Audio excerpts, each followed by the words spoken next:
They called him the slowest bus driver in town, the one who took forever at every stop, who checked his mirrors 3 times before pulling out, who never smiled or joked with the kids. Just an old man doing an easy job. That's what they thought. Until one winter morning when the engine died and a student searching for an emergency kit discovered the medal hidden beneath old maps and registration papers. A Purple Heart, a Bronze Star, and a folded letter from the Department of Defense that started with the words, "For extraordinary heroism under fire."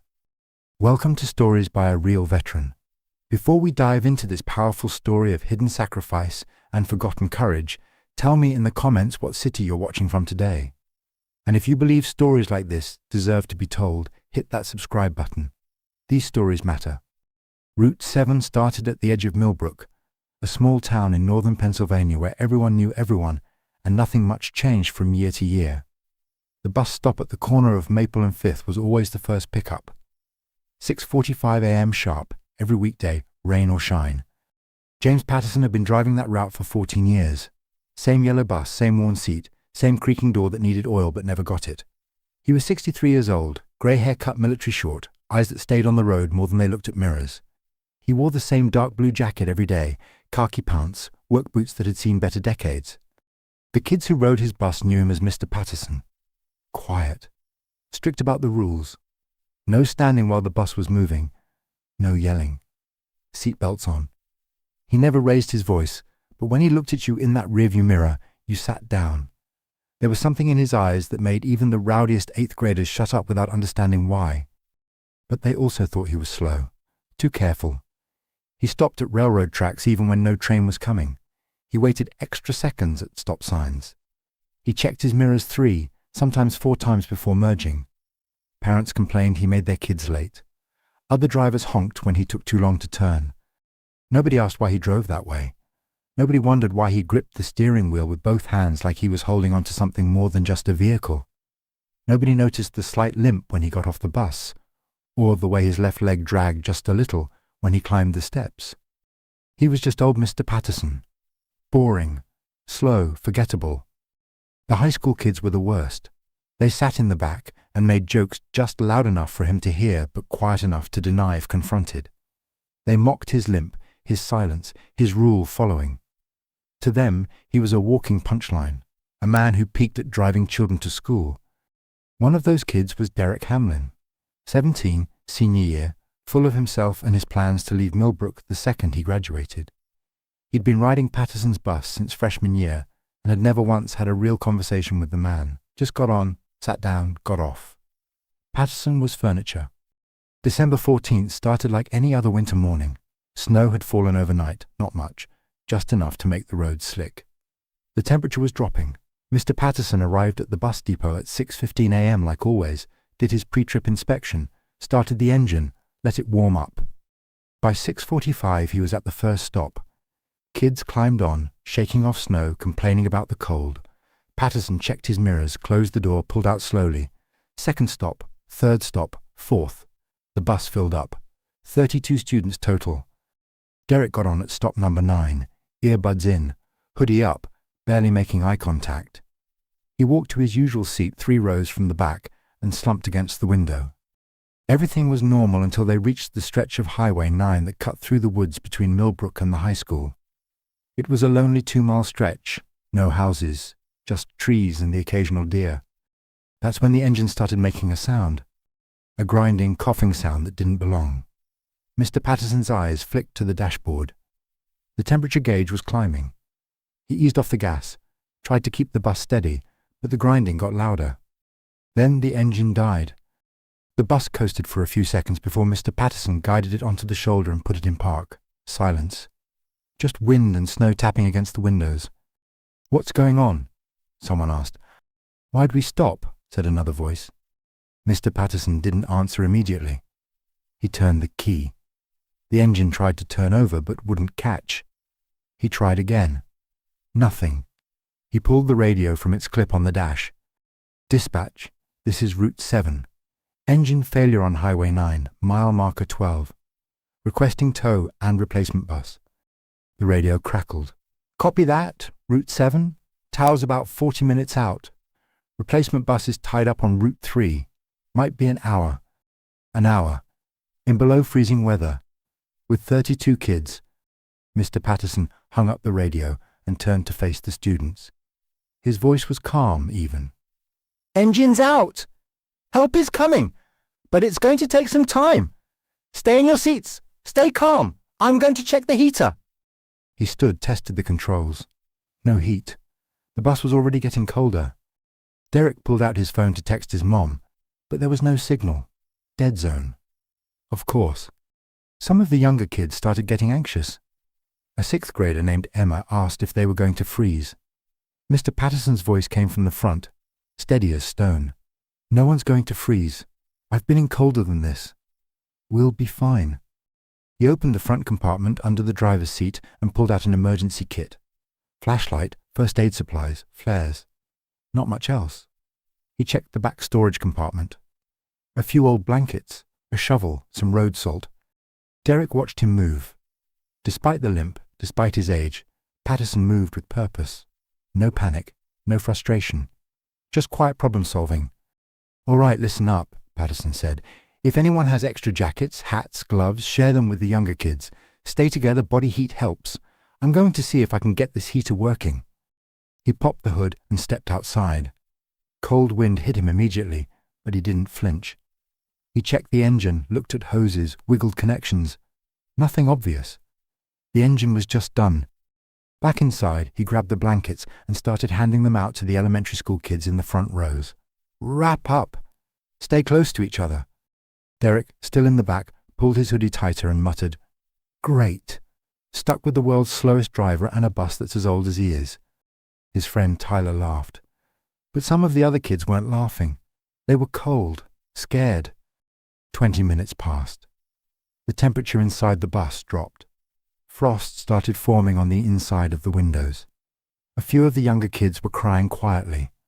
Mr. Patterson took off his own jacket and gave it to a shivering 2nd grader named Liam. Underneath he wore just a flannel shirt. He didn't complain. Didn't mention the cold. He just kept moving, checking on kids, keeping them calm. Derek noticed something then. The way Patterson moved. The way he scanned the bus like he was assessing a situation, not just babysitting. The way his eyes never stopped moving, always checking, always aware. "Mr. Patterson?" Derek called out. "Isn't there like an emergency kit or something, blankets? Heat packs?" Patterson turned. "Already handed out what we have. I'm looking for more." "There's got to be something in the storage up front," Derek said, standing up. "I'll help you look." Patterson hesitated, then nodded. "Glove box." "Check there." Derek moved to the front and opened the glove compartment.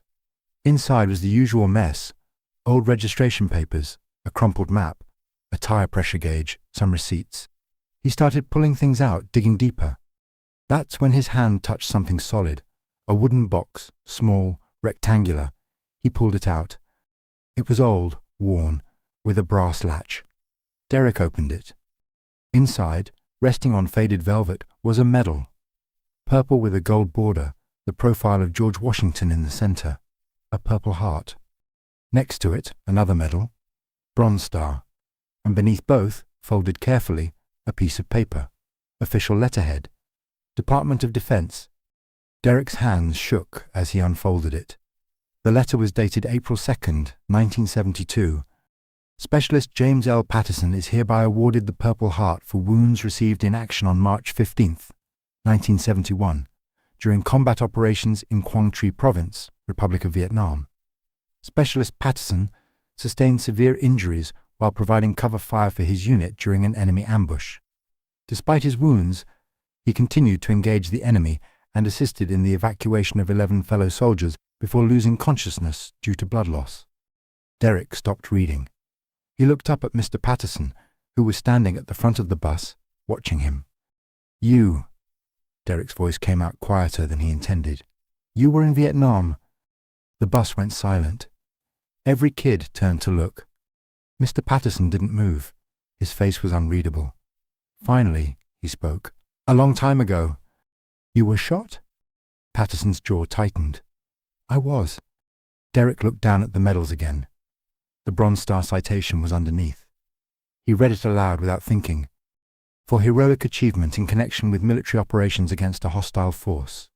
Specialist Patterson displayed extraordinary courage under fire when his unit was ambushed by a numerically superior enemy force.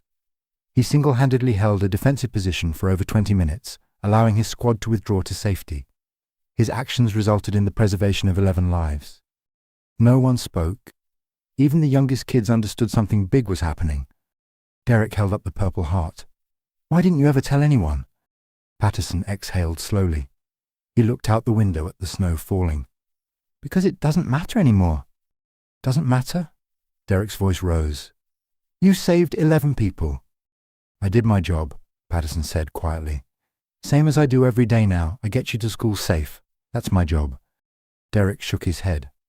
"But we made fun of you. We called you slow.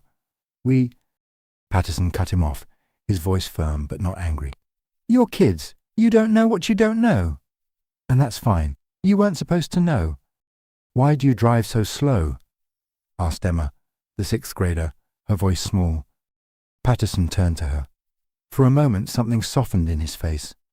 "Because in Vietnam, going too fast got people killed. Checking your surroundings, taking your time, staying alert, that's what kept us alive. I drive slow because I've seen what happens when you rush. And I'm not going to let any of you get hurt because I was in a hurry." The bus was silent. Derek looked at the medals again. "The limp, that's from the war." Patterson nodded once. "Took shrapnel in my left leg. Doctors said I'd never walk right again. They were mostly right." "And you still drive a bus? Every day? With that leg?" "Someone has to," Patterson said simply. "And I can. So I do." Another student, a sophomore named Maya, spoke up. "Mr. Patterson, were you scared? In the war?" He looked at her for a long moment. "Every single day." "Then why'd you do it?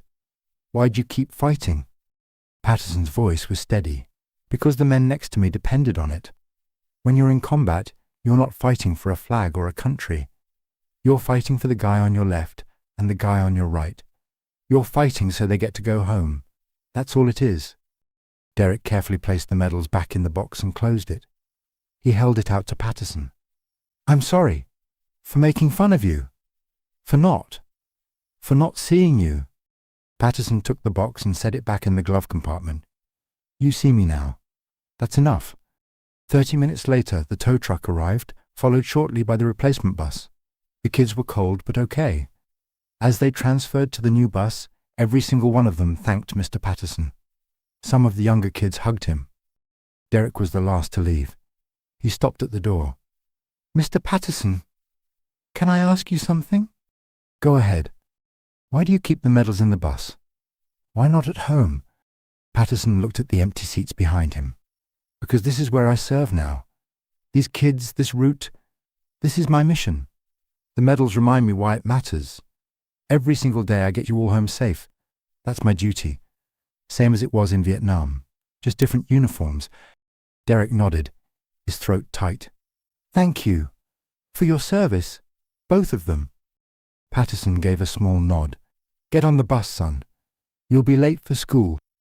By the time Derek got to school, the story had already started to spread. By lunch, half the school knew. By the end of the day, parents were calling the district office asking questions. The local newspaper ran a story 3 days later.